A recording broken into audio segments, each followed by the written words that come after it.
Bismillahirrahmanirrahim.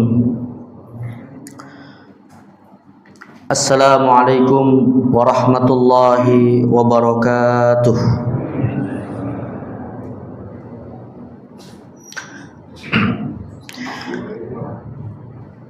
Alhamdulillahi rabbil alamin. Wal aqibatu lil muttaqin fala udwana illa 'alal zalimin. Wassalatu wassalamu ala man ba'athahu rahmatan lil alamin sayyidina wa habibina wa qurrati a'yunina wa maulana Muhammadin wa ala alihi wa ashabihi wa man sara ala nahjihi wattaba'a sunnatahu ila yaumiddin, amma ba'd. Hadirin muhtaramin, Bapak Ibu hadirin jemaah sekalian yang dimuliakan Allah Azza wa Jalla. Alhamdulillah, kita bersyukur pada Allah Subhanahu wa taala pada kesempatan di malam hari ini di pekan kedua dari bulan Zulqa'dah, satu di antara 4 bulan haram. Kembali kita diberikan oleh Allah Subhanahu wa taala kemuliaan untuk bisa menyambut jamuan Allah, undangan Allah untuk kita hadir di masjid yang kita cintai ini melaksanakan berbagai macam ibadah, wabil khusus ibadah wajib salat maghrib berjamaah dan juga Raudhah min Riyadil Jannah, salah satu taman surga Allah berupa majelis ilmu pada detik ini. Kita berharap mudah-mudahan Allah Subhanahu wa taala senantiasa menjadikan setiap detik waktu kita diisi dengan ketaatan kepadanya hingga akhir hayat dan kelak di yaumil qiyamah. Kita berharap layak bisa mendapatkan ridhonya Allah Subhanahu wa taala. Dan juga salat serta salam mari kita sampaikan pada Sayyidil Mursalin wa Khatamin Nabiyyin, Nabiyuna Muhammad sallallahu alaihi wasallam, yang kita harapkan syafaatul uzmanya nanti di padang mahsyar. Mudah-mudahan Allah berkenan mempertemukan kita di dalam Jannatil Firdaus bersama beliau. Amin ya rabbal alamin. Baik, jemaah sekalian yang dimuliakan Allah Azza wa Jalla, hari ini di pekan keempat di bulan April ya, atau pertemuan kedua di bulan April ini, kita akan melanjutkan seri kajian fikih dalam bab ahkamul ahwal asy-syakhsiyah atau fikih hukum syariat yang mengatur interaksi antar keluarga, dan pembahasan kita masih terkait dengan bab 2 di dalam fikih keluarga, yaitu bab perceraian. Lebih khusus lagi adalah bab perceraian yang menghadirkan intervensi negara ya, di dalam perceraian itu yang disebut oleh para ulama dengan istilah tafriq ya. Nah, jadi sedikit kita mengingatkan jemaah sekalian bahwa konsep perceraian dalam Islam itu ada 4 jenis ya, aturan pokoknya yang dikembalikan kepada sumber yang berbeda. Yang pertama, kalau datangnya dari suami namanya disebut dengan tolak. Kalau datangnya dari gugatan istri disebut dengan khulu. Lalu jika perceraian itu disebabkan akad yang bermasalah disebut dengan fasakh. Dan jika kemudian menghadirkan intervensi negara ataupun wakilnya, misalnya pengadilan agama, maka disebut dengan tafriq ya. Nah, jadi cerai bisa bersumberkan dari beberapa sumber berbeda dengan konsep berbeda. Nah, adapun perceraian yang menghadirkan intervensi negara atau pengadilan agama, hari ini kita akan membahas konsep yang ketiga. Ya, setelah pada 2 pertemuan sebelumnya kita membahas 2 pembahasan tentang ila dan zihar. Nah, sekarang kita akan membahas tafriq jenis ketiga, yaitu li'an. Ya, yaitu li'an. Nah, li'an ini jemaah sekalian, kalau secara bahasa artinya adalah saling melaknat. Ya. Dia diambil dari bahasa Arab la'ana yula'inu mula'anatan wa li'anan. Jadi kalau dalam ilmu sharaf itu Pak adalah kata kerja yang mengandung makna al-musyarakah. Ya, kata kerja yang mengandung makna adanya interaksi 2 pihak. Karena di dalam bahasa Arab itu Pak, sedikit kalau kita belajar bahasa Arab ya, sebenarnya ada ilmu yang mudah untuk kita pahami pola-pola perubahan kata di dalam bahasa Arab yang itu juga akan merubah makna. Ya, misalnya kita katakan Pak, misalnya dalam bahasa Arab doroba yadribu dorban, itu artinya memukul. Ya, tapi memukul di sini hanya satu pihak kepada pihak lain.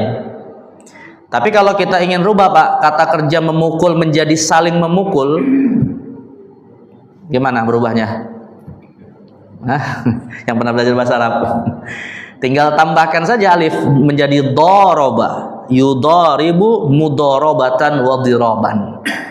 Nah, jadi kalau misalnya dikatakan doroba Zaidun Amro, ya Zaid memukul Amr. Tapi kalau antara Zaid sama Amr saling memukul, nah itu bahasa Arabnya menjadi doroba Zaidun wa Amrun.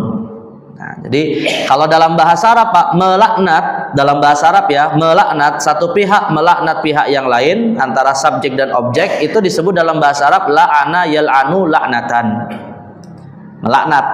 Tapi kalau ditambahkan alif menjadi la'ana yula'inu mula'anatan wali'anan, itu artinya saling melaknat. Nah itu, jadi maka li'an ini artinya saling melaknat. Apa yang dimaksud dengan saling melaknat dalam bab perceraian ya? Dan saya pernah sampaikan Pak di awal-awal bab perceraian, di dalam hukum Islam perceraian itu pada asalnya bukanlah akhir segala-galanya suami istri yang bercerai. Ya, tetapi merupakan fase dalam proses untuk saling mengevaluasi atas apa yang terjadi di antara mereka yang memungkinkan nanti mereka bisa menikah kembali. Bahkan sekalipun cerainya itu sampai cerai talak 3 sekalipun Pak, tetap akan ada kemungkinan bisa kembali. Kecuali dua kondisi suami istri tidak mungkin akan bisa menikah kembali. Ya, pertama adalah kalau meninggal, jelas nggak bisa kembali. Ya, maka nggak bisa menikah sama jenazah. Ya. Dan yang kedua, nah hari ini kita akan bahas Pak, yaitu ketika terjadi li'an, saling melaknat antara suami istri. Jadi satu-satunya perceraian di luar meninggal tadi ya, perceraian hidup di luar meninggal tadi yang membuat suami istri tidak mungkin bisa menikah kembali sampai meninggalnya, selayaknya mereka seperti mahram, adalah kalau terjadi saling melaknat ya. Nah sekarang pertanyaannya, melaknat dalam konteks apa? Nah ini biar lebih jelas saya bacakan ya mas kalian definisinya di dalam kitab Al-Mawsu'atul Fiqhi Al-Kuwaitiyah jilid 35 halaman 246. Jadi dalam kitab ini dikatakan li'an itu adalah syahadatun tajri bainaz zaujaini muakkadatun bil aimani makrunatun bil la'ni min janibiz zauji wa bil ghadabi min janibiz zaujati. Jadi li'an ini artinya adalah syahadat, kesaksian tajri bainaz zaujaini yang dilakukan antara suami istri, muakkadatun bil aiman, yang mana kesaksian itu dikuatkan dengan sumpah, bil la'ni min janibiz zauji, dengan dikuatkan sumpah laknat pada aspek atau pada sisi suami, wa bil ghadabi min janibiz zaujah, dan sumpah dengan murka Allah pada sisi istri.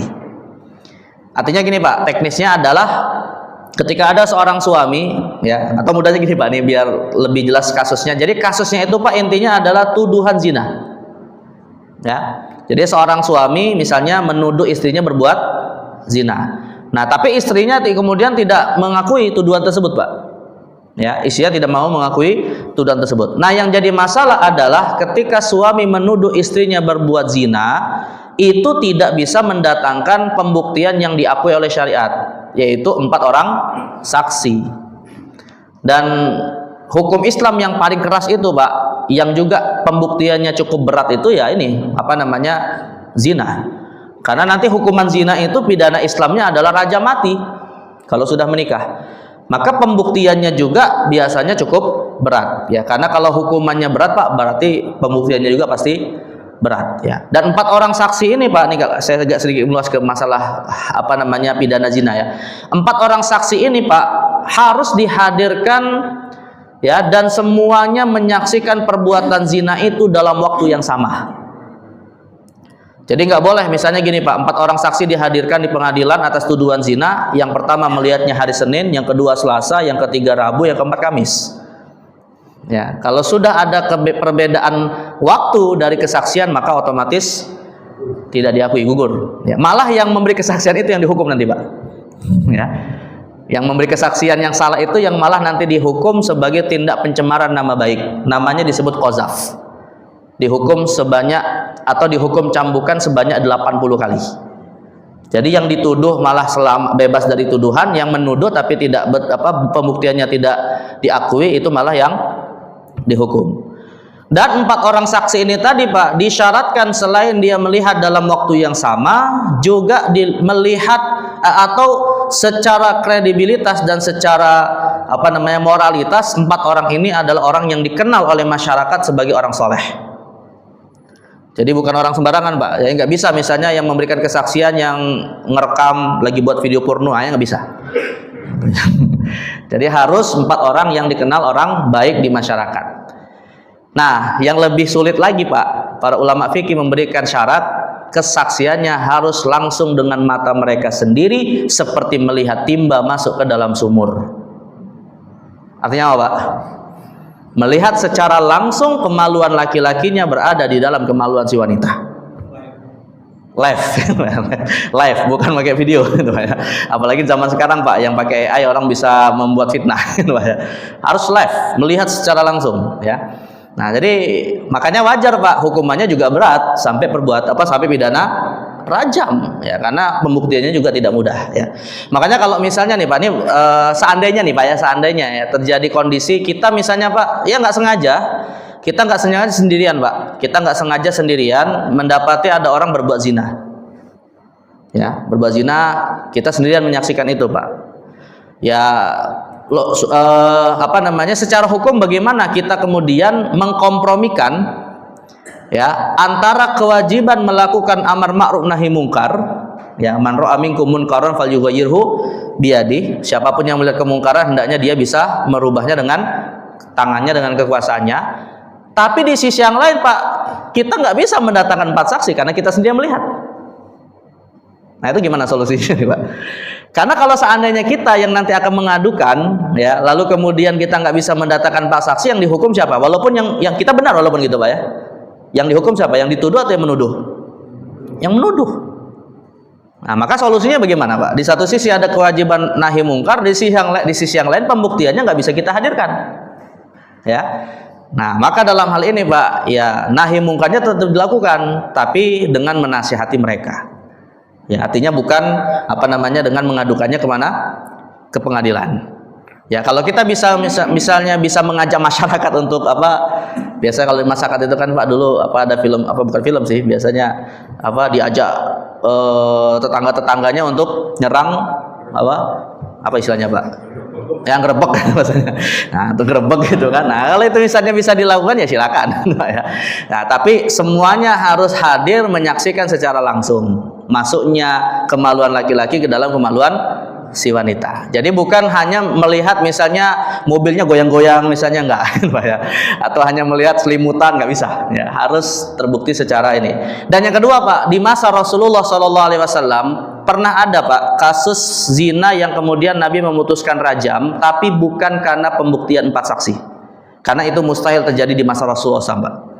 Karena kalau seandainya ya ada pembuktian zina dengan 4 orang saksi, itu ya bisa dikatakan adalah masa-masa atau masa-masa yang mana moralitas sudah sangat rendah sekali, ya, karena sampai bisa dilihat oleh 4 orang saksi gitu ya. Maka di masa Nabi pernah ada wanita dirajam Pak, bukan karena sebab itu, tapi karena ikrar, karena pengakuan dia berbuat zina dan ingin membersihkan dirinya di dunia ini agar nanti tidak diazab di akhirat. Nah, maka para ulama menetapkan hukuman rajam itu bisa diterapkan dalam 2 kondisi. Pertama adalah pengakuan dari pelakunya, dan yang kedua tuduhan tapi dengan saksi yang berat. 4 orang harus menghadirkan 4 orang saksi dengan syarat-syarat yang tadi saya sebutkan. Nah, ini yang jadi masalah begini Pak. Yang jadi masalah adalah yang menuduh ini bukan orang sembarangan. Ya, yang menuduh ini adalah pasangan suami istri. Kalau tadi kan kita bicara secara umum Pak ya. Nah, ini yang menuduh adalah seorang suami Pak, yang tentunya misalnya seorang suami menuduh istrinya berzina pasti atas dasar kecemburuan, atas dasar kewajiban dia untuk menjaga kehormatan siapa? Istrinya, ya. Tapi ya sekali lagi Pak, kita hidup di zaman yang sekarang ini sangat mengkhawatirkan, ya. AI bisa saja membuat video fitnah, ya, adanya orang berbuat zina padahal dia tidak berzina. Makanya hati-hati nih Pak sekarang kalau kita posting foto atau video di media sosial, ya. Kalau ada orang sengaja ingin merusak nama baik kita, bisa saja itu kemudian foto atau video kita diambil, diedit, lalu dibuat seakan-akan kita berbuat apa? Kejahatan ya. Nah, jadi sekali lagi jamaah sekalian, kasus ini tuduhan seorang suami kepada istrinya berbuat zina, yang jadi masalah adalah dia tidak bisa mendatangkan 4 orang saksi atau pembuktian zina yang ditetapkan oleh syariat, di mana saksinya hanya dia sendiri, tetapi dia tetap ingin mengajukannya Pak ke pengadilan. Nah, lalu ketika sang suami mengajukannya ke pengadilan, dua pihak ini antara suami istri ini Pak sama-sama berpotensi secara hukum pidana Islam bisa dihukum. Suaminya atau istrinya jika benar dia mengakui berbuat zina bisa dihukum rajam. Tapi kalau istrinya tidak mau mengakui, malah yang dihukum adalah suaminya, dihukum dengan hukuman cambuk sebanyak 80 kali yang disebut dengan istilah qazaf. Nah, tetapi karena antara penuduh dengan yang tertuduh ini punya hubungan suami istri, maka ada hukum khusus yang syariat berikan kepada mereka dalam rangka apa? Untuk membebaskan dua-duanya dari pidana yang tadi saya sebutkan. Ya, agar istri tidak dihukum dengan rajam dan agar suami tidak dihukum dengan cambuk 80 kali atau qazaf. Maka bagaimana caranya? Dengan saling melaknat. Dengan saling melaknat. Jadi tujuan saling melaknat antara suami istri tadi Pak, sebenarnya ya itu tadi untuk menyelamatkan mereka dari pidana. Ya, karena suaminya tidak bisa menghadirkan 4 orang saksi dan istrinya tidak mau mengakui. Maka kata para ulama, ya laknat yang dilakukan oleh suami kepada istrinya qaimata maqam haddil qadhafi fi haqqi zauji, sebagai penggantian atas tindakan pidana qazaf 80 kali cambukan kepada suaminya, maka diganti dengan dia melaknat kepada istrinya sebanyak 5 kali. Wa maqama haddiz zina fi haqqi zaujah, dan untuk membebaskan seorang atau membebaskan istrinya dari hukuman pidana zina ketika dia tidak mau mengakui tuduhan siapa? Suaminya, dengan ikut juga melaknat siapa? Suaminya. Nah, ini teknis laknatnya begini Pak. Teknis laknatnya itu sebenarnya di dalam kompilasi hukum Islam ada aturan tentang masalah ini ya. Jadi disebutkan dalam pasal 127 ya, kompilasi hukum Islam di Indonesia bab ke-16 tentang putusnya perkawinan. Di pasal 127 dikatakan begini, tata cara li'an diatur sebagaimana berikut. A. Suami bersumpah 4 kali dengan kata tuduhan zina dan atau pengingkaran anak tersebut diikuti sumpah kelima dengan kata-kata laknat Allah atas dirinya apabila tuduhan atau pengingkaran tersebut dusta. Jadi gini Pak, pertama yang mengucapkan laknat itu suami. Suami berkata ya, demi Allah, dengan menyebut nama Allah Pak, karena menggunakan sumpah.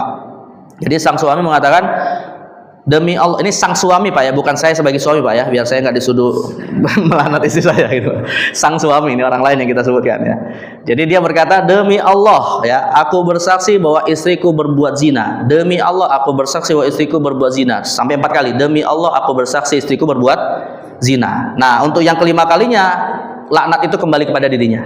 Dan demi Allah, seandainya tuduhanku kepada istriku salah atau tidak benar, maka laknat Allah kembali kepada diriku. Nah, lalu dibalas oleh istrinya Pak dengan sumpah juga yang menolak tuduhan tersebut sembari mengatakan, demi Allah bahwa tuduhan suamiku adalah tidak benar. Demi Allah tuduhan suamiku tidak benar. Demi Allah tuduhan suamiku tidak benar. Demi Allah tuduhan suamiku tidak benar. Yang kelima kemudian dia mengatakan, dan seandainya tuduhan suamiku benar, maka murka Allah kepada diriku. Jadi kalau dari sisi suaminya, laknat Allah kepada suami. Kalau untuk istrinya, murka Allah kepada istri. Nah itu. Jadi dalam bahasa Arab laknat ya laknat, tapi kalau murka dalam bahasa Arab ghadab ya. Nah, nanti akan kita bahas apa konsekuensinya Pak setelah terjadinya proses saling melaknat tadi ya. Jadi intinya sekali lagi, perceraian ini adalah perceraian yang disebabkan adanya suami menuduh istrinya berzina, lalu diajukan ke pengadilan, mereka memberikan masing-masing 5 kesaksian ya, yang dengan itu tujuan utamanya adalah agar mereka terbebaskan dari hukuman pidana.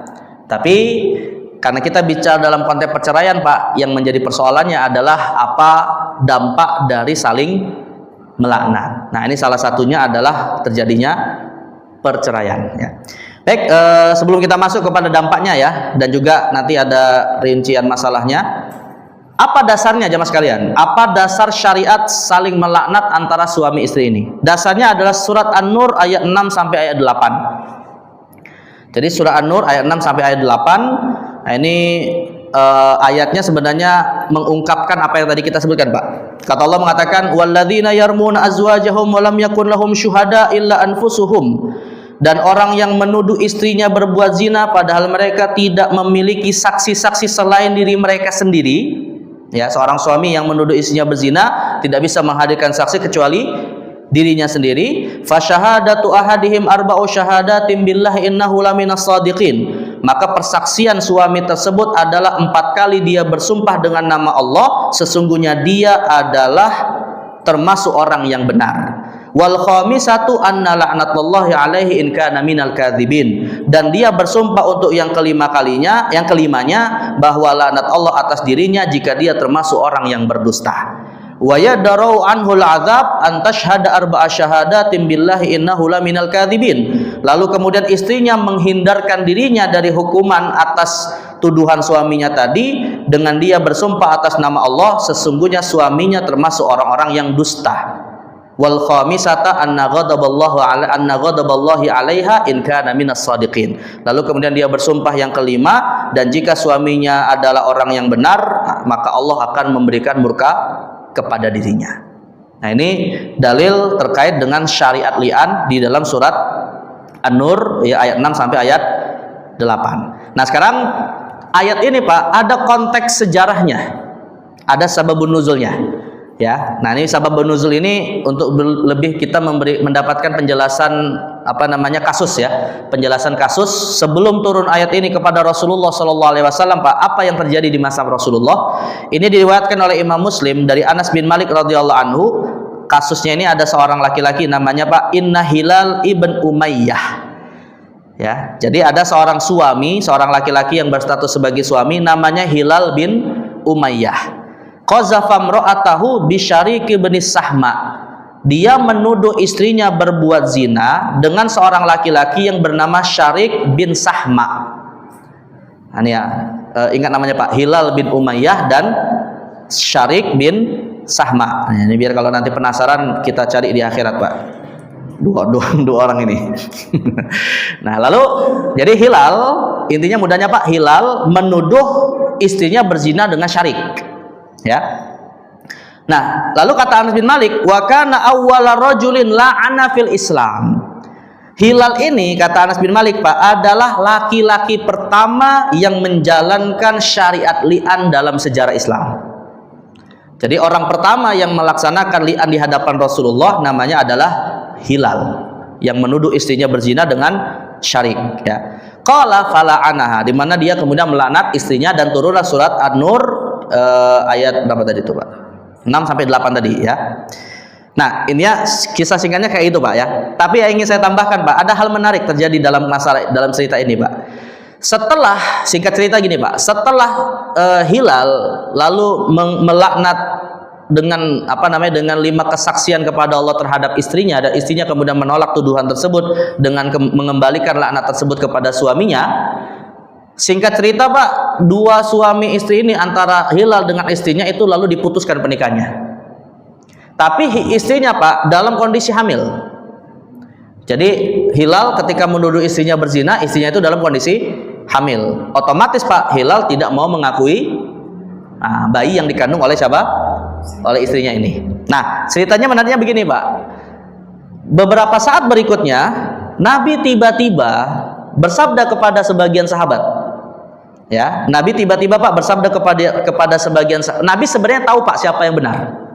Nabi SAW tentu dapat informasi dari wahyu, tahu siapa yang benar. Apakah Hilal yang menuduh atau istrinya yang dituduh. Tapi Nabi tidak menampakkannya, Pak, karena Nabi hanya boleh menghukumi sesuatu secara zahir saja. Ya, makanya Nabi SAW tahu siapa saja orang munafik di Madinah, Pak, tapi beliau tidak menginformasikannya. Ya, karena untuk menunjukkan sisi kemanusiaan beliau. Dan juga ini tujuannya, Pak, agar seakan diberikan kesempatan bagi yang berbuat salah itu bisa bertaubat. Karena seandainya Nabi langsung putuskan, ya dikhawatirkan nggak ada kesempatan untuk bertaubat. Ya sama mirip seperti ini Pak, mirip seperti Nabi Yakub alaihissalam. Ketika kemudian didatangkan kepada beliau pakaian yang berlumuran darah oleh saudara-saudara Nabi Yusuf, ketika mereka masukkan Nabi Yusuf ke dalam sumur lalu berdusta bahwa Nabi Yusuf dimakan oleh serigala, Nabi Yakub tuh tahu Pak, sebenarnya yang berdusta siapa? Saudara-saudaranya. Tapi Nabi Yakub tidak mau menampakkan kebenaran itu karena ingin berharap 10 saudara Nabi Yusuf itu mau bertaubat. Tapi rupanya apa Pak? 40 tahun lamanya mereka nggak bertaubat.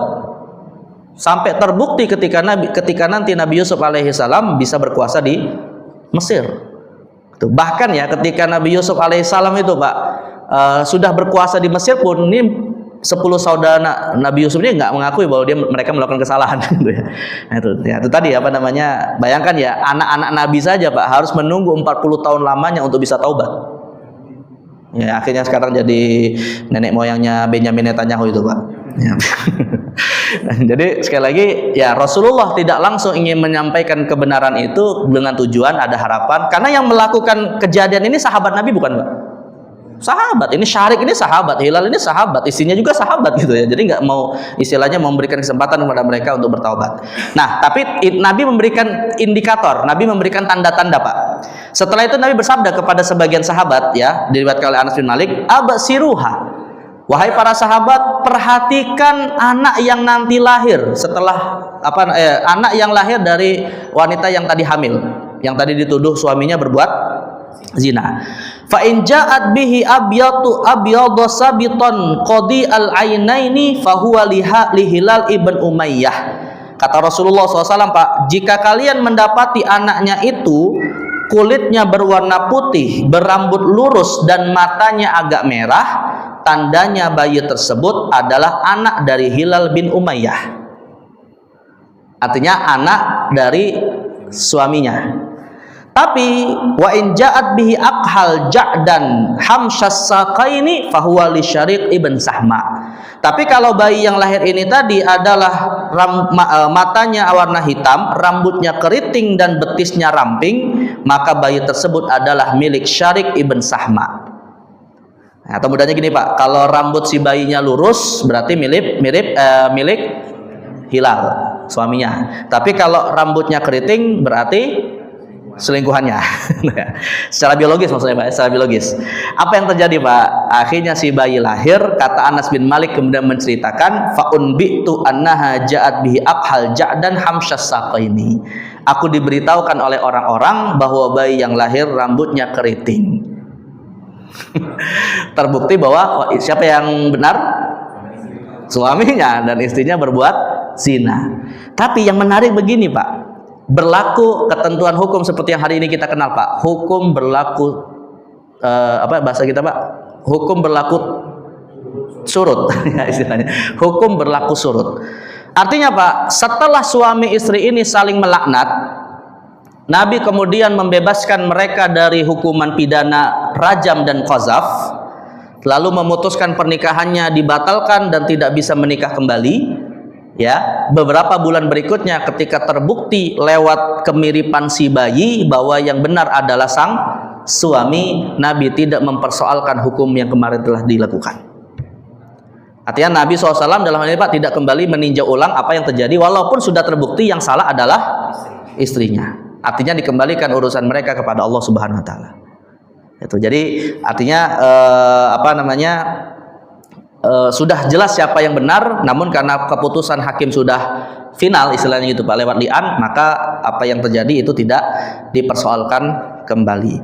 Nah, tapi di sisi yang lain jemaah sekalian, di sisi yang lain Pak, pertanyaannya begini Pak, nasab anak ini ke siapa? Nasab si bayi yang lahir ini ke Hilal suami wanita yang tadi berbuat zina atau kepada selingkuhannya Syarik bin Sahma? Kan sudah jelas mirip Syarik. Nah, maka jawabannya Pak, nasabnya kepada ibunya. Bahkan ya, kalau sudah terjadi saling melaknat Pak, seandainya si bayi ini mirip suaminya, tetap ke ibunya. Jadi saling melaknat ini nanti salah satu dampak hukumnya, anak yang lahir dari proses saling melaknat ini tidak dinisbatkan kepada apa yang membuahi, tetapi tetap kepada ibunya, sekalipun terbukti bayi ini secara DNA ataupun kemiripan sifat itu adalah milik suaminya. Artinya kalau misalnya Pak, dalam kasus ini yang benar adalah istrinya ya, berarti tuduhan suaminya nggak benar karena dia tertipu oleh AI misalnya Pak gitu. Nah maka dalam hal ini anak tetap nasab kepada ibunya. Nah tapi di sini masalahnya ya miripnya kepada siapa, selingkuhannya gitu ya. Hah? Nikahnya nanti wali hakim. Si anak ya tergantung Pak. Kalau anaknya laki-laki nggak perlu wali hakim Pak. Ya kalau si bayi ini misalnya anak laki-laki, nikahnya kan nggak perlu wali. Nah kalau perempuan baru nanti wali hakim. Ya wali hakim. Jadi setiap anak perempuan Pak yang nasab kepada ibunya tidak pernah punya wali dari jalur ayah biologis ataupun siapapun lah gitu dari kaum laki-laki, dari kalangan keluarganya, tetapi langsung kepada wali hakim. Nah itu jadi ya ini resiko, tapi anak tidak bersalah Pak, yang salah adalah siapa? Ya orang tuanya ya khususnya ibunya atau orang tuanya lah gitu ya. Nah jadi sekali lagi hukum tidak berlaku surut dalam arti apa yang terjadi walaupun terbukti salah istrinya maka tetap tidak dihukum karena sudah terjadi saling melaknat. Dan yang berikutnya Pak, tadi saya tambahkan juga pembuktian nasab ya di luar jalur pernikahan tidak diakui. Meskipun terbukti secara DNA ada kemiripan.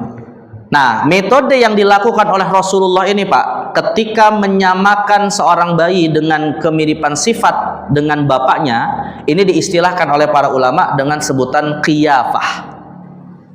Qiyafah.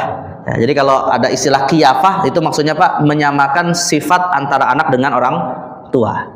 Dan itu Pak, di dalam hukum Islam adalah metode sekunder yang bisa digunakan tapi hanya lewat jalur pernikahan yang sah. Maksudnya begini Pak, tetap nasab itu ditetapkan lewat nikah, bukan lewat pembuktian DNA, bukan lewat pembuktian qiyafah. Tapi Pak, kalau memang sudah diakui pernah menikah lalu anaknya hilang, baru DNA dengan qiyafah bisa menjadi bukti. Tapi harus buktikan dulu bahwa dia pernah menikah dengan siapa? Ibu dari si anak. Itu yang paling utama Pak gitu ya. Nah, tapi kalau misalnya belum pernah terjadi pernikahan walaupun DNA dan qiyafahnya sama Pak, tetap tidak bisa diakui sebagai anak nasab. Ya, apalagi sempat viral kan di Jakarta Pak, seorang tokoh yang kemarin diakui punya anak dari seorang artis ya. Nah, seorang tokoh yang nggak menang pilgub di Jakarta itu kan. Nah lalu tapi alhamdulillah Pak nggak terbukti bahwa anak itu secara DNA adalah anaknya gitu ya. Nah jadi ya intinya kalaupun misalnya terbukti Pak anaknya secara DNA tetap nggak diakui. Kenapa? Karena tidak menikah. Ya misalnya gini Pak. Tapi kalau menikah bisa diakui kalau misalnya ada pembuktian lewat DNA atau qiyafah. Misalnya begini Pak. Ini cerita, saya bukan ingin merendahkan ya, tapi saya pernah dapat cerita Pak dari seorang teman gitu ya. Dia ini bukan teman juga sih Pak, cerita dari seorang supir online, mobil online gitu. Pernah saya nyewa mobil online, supirnya suka cerita Pak, rupanya orang Bugis. Nah, saya bukan mau merendahkan orang Bugis Pak, ya mohon maaf nih kalau ada orang Bugis di sini Pak. Jadi dia cerita, dulu itu sebelum saya jadi sopir, saya itu kerjanya sebagai pelayar. Ya, jadi pelayar artinya Pak, keliling-keliling lah gitu Pak ya, dari pulau ke pulau tertentu gitu. Nah dia bilang di antara keluarga saya termasuk dia sendiri gitu Pak, cerita saya tuh mungkin punya istri banyak tapi nggak tahu berapa gitu dia bilang. Gitu. Kenapa? Karena setiap kali berlabuh mampir di suatu pulau nikah, nanti berlabuh lagi Pak mampir di pulau nikah, nikah gitu. Jadi setiap pulau tuh pokoknya ada istrinya lah gitu Pak. Gitu ya. Sampai dia sendiri bingung Pak berapa istrinya gitu ya. Ya mungkin nikahnya nikah sah tapi tidak tercatat ya itu. Dan bisa jadi setelah nikah kalau selesai dia pekerjaannya kemudian diceraikan bisa jadi kan gitu ya. Ya kita khususon Pak dia bukan zina gitu daripada zina gitu kan.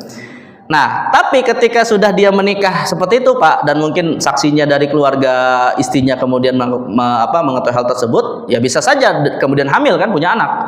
Nah, nggak usah anaknya Pak. Lah kalau jumlah istrinya ada lupa Pak, apalagi anaknya gitu Pak.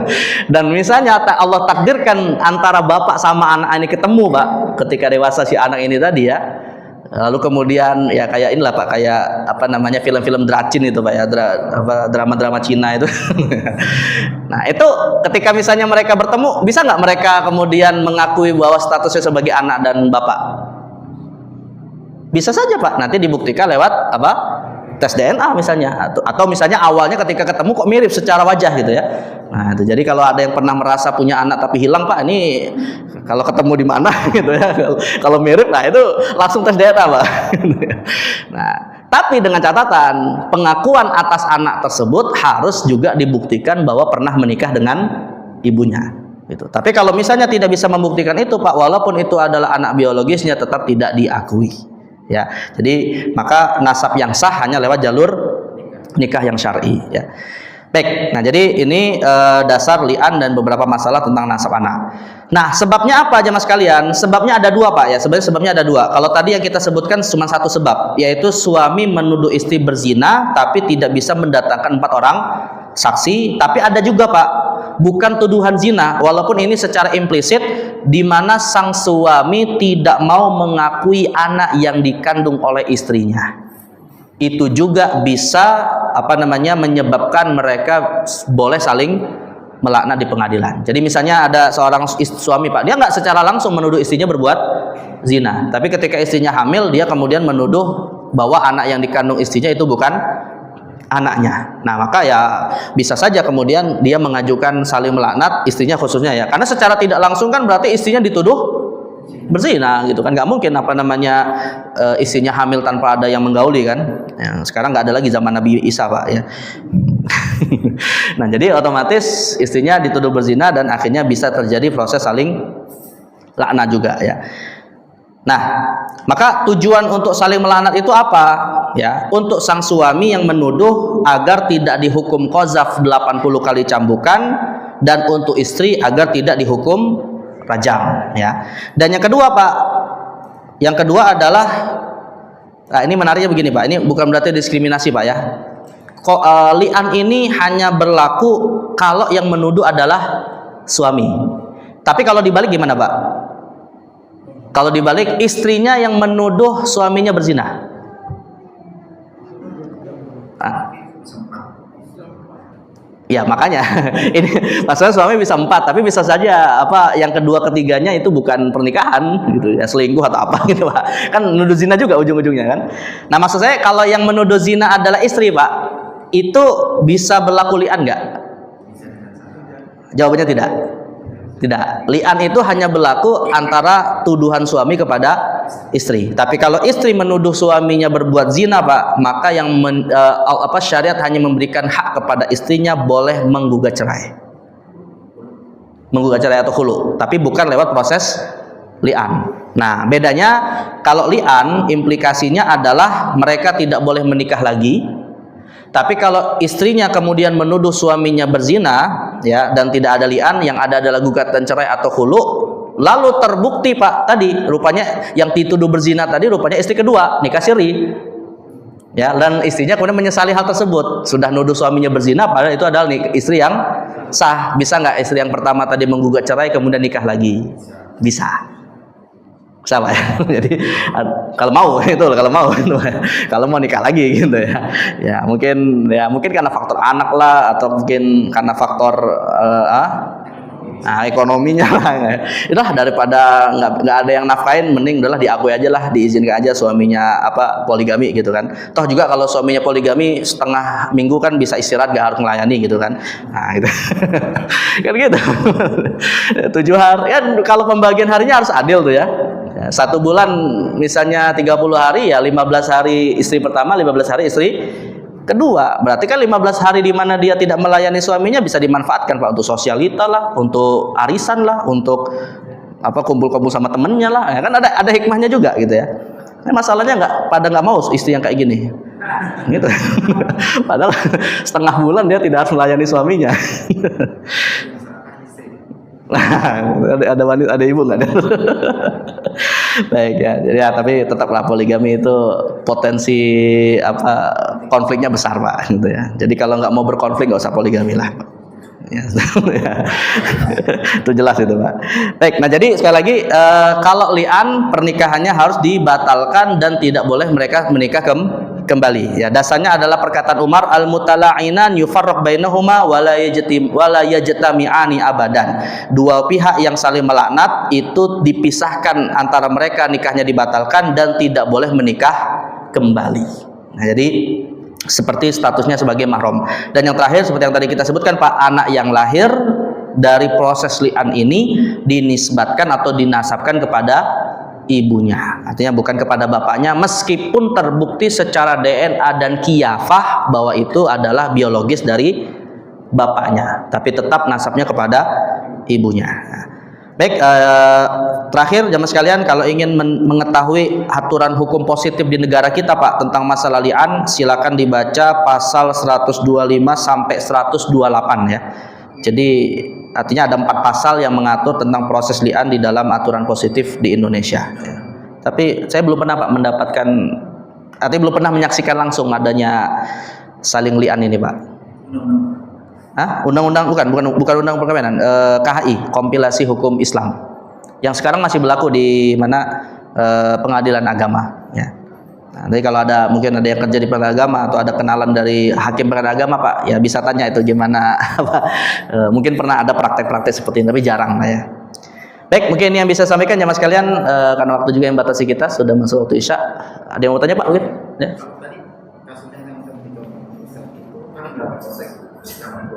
Istrinya dari si Hilal ini kan terbukti salah ya. Artinya hukumnya dikembalikan kepada Allah. Di mata Allah tetap bersalah dong. Berarti walaupun di sana dia sudah ada li'an gitu ya. Iya, betul.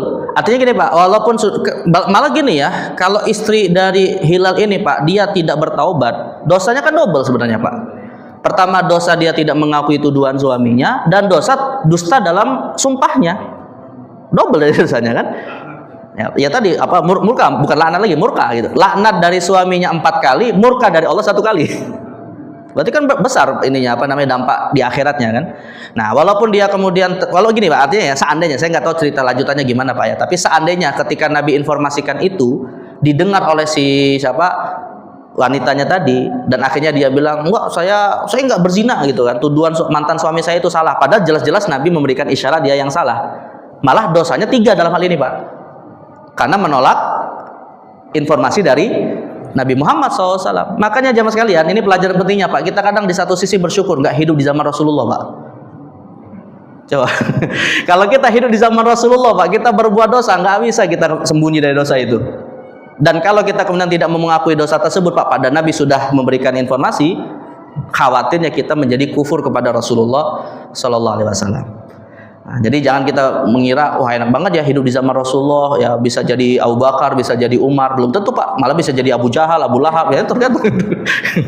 Nah, kalau kemudian kalau Nabi memutuskan suatu hukum lalu kita tolak hukumnya Pak, kafir kita. Nah, kan akhirnya berat juga urusannya di akhirat itu. Nah, tapi kalau di dunia Pak, kita nolak hukum dari hakim misalnya Pak, kafir nggak? Ya, enggak. Ya, itu lebih ringan daripada menolak hukum dari Nabi Muhammad Sallallahu Alaihi Wasallam. Ya bersyukurlah dimanapun dan kapanpun kita ditakdirkan Allah lahir Pak, ya itu sebagai nikmat Allah, bukan berarti kita membeda-bedakan masa Rasul atau masa sekarang ya. Baik begitu ya sebenarnya. Ya. Ini kan sudah menjadi syariat. Ya kan? Apakah benar itu akan nanti ditimpa segitu hebatnya azab sama surga sama laknat? Sementara dia ini kalau tidak ada itu mungkin nggak turun mampu. Maksudnya? Maksudnya gimana Pak? Saya kurang paham soalnya. Gimana? Ini kasus adalah sudah menjadi syariat. Ya betul. Turunnya surah An-Nur tadi. Kasus itu pernah ayat. Ya. Sementara ayat itu kan sebetulnya sudah tertulis dari zaman. Betul. Sebelum kasus itu terjadi. Sebelum kasus itu terjadi. Dan apakah juga akan menerima murka dan laknat begitu kasus ini terjadi? Karena tanpa contoh itu nggak ada Al-Quran itu yang tertulis seperti itu. Ya. Pertama begini Pak, sebenarnya Al-Quran itu turun bukan Al-Quran itu turun kepada Nabi SAW Pak dalam beberapa kasus untuk menetapkan hukum atas masalah yang terjadi, itu bukan berarti Al-Quran yang kemudian terikat dengan kasus tersebut. Ya, karena Allah Subhanahu Wa Taala itu Pak pengetahuannya kan tak terbatas. Allah sudah tahu nggak Pak bahwa akan terjadi kasus ini? Udah tahu. Ya, tetapi Allah kemudian membimbing dengan menurunkan syariatnya yang dalam tanda kutip yang kebetulan terjadi gitu kan? Ya bukan kebetulan sih Pak, memang sudah Allah takdirkan gitu ya. Nah itu, jadi ketika misalnya kemudian dikatakan dimurkai, ya konteksnya juga sebagaimana Allah tahu nggak Pak bahwa Abu Jahal itu masuk neraka sebelum lahir. Sebelum lahir loh Pak, ya sudah tahu juga. Betul. Jadi mirip seperti gini Pak, mirip seperti bodohnya Abu Lahab. Ketika Abu Lahab ini tidak mau beriman kepada Nabi Muhammad, ya turun surat Al-Lahab kepada Abu Lahab Pak. Tiba-tiba saat turunnya surat kepada Abu Lahab, bukannya dia sadar, tapi malah semakin ingkar. Kan logikanya kalau dia ingin mendustakan ayat Al-Quran, tinggal beriman saja ketika ayat itu turun gitu kan. Berarti kalau dia beriman ketika ayat itu turun, berarti yang dusta adalah Nabi Muhammad SAW. Tapi rupanya Allah Maha Tahu, dan disitulah Pak hidayah dan yang namanya kesesatan di tangan Allah. Walaupun sudah turun ayat dan orang yang terkait dengan ayat itu masih hidup, tetap tidak beriman. Lah bayangkan kalau yang kayak gitu aja nggak beriman Pak, apalagi yang datang kemudian gitu ya. Nah itulah hidayah mahal, kontennya hidayah mahal itu. Nah jadi sekali lagi ya ayat memang sudah ada sebelum kasus itu terjadi. Tetapi yang perlu kita pahami juga Pak, ayat-ayat Al-Quran yang berapa 6.200-an ayat itu yang turun kepada Nabi Muhammad, kata Imam As-Suyuti Pak, hanya 7,5% saja yang memiliki sebab turun. Hanya 7,5%. Ada yang mengatakan maksimal 12% Pak. Artinya masih ada sekitar 90% lebih ayat Al-Quran turun tanpa ada latar belakangnya. Kenapa? Karena tujuannya syariat Allah untuk hidup sampai akhir zaman. Nah itu. Dan kaidah mengatakan al-ibrah bi umumil lafzi la bi khususis sabab, bahwa yang menjadi dasar memahami Al-Quran bukan hanya sebab khusus yang terjadi, tetapi keumuman kandungannya yang mencakup semua umat manusia. Asik. Ya ini pembahasan tentang Al-Quran nanti Pak ya. Gitu Pak, Allah misal. Baik, cukup ya jam 9. Baik, mari kita tutup dengan doa kafaratul majlis. Subhanakallahumma bihamdika asyhadu an la ilaha illa anta astaghfiruka wa atubu ilaik. Wa sallallahu alaihi Muhammadin nabiyil ummi wa ala alihi wasallam. Wassalamualaikum warahmatullahi wabarakatuh.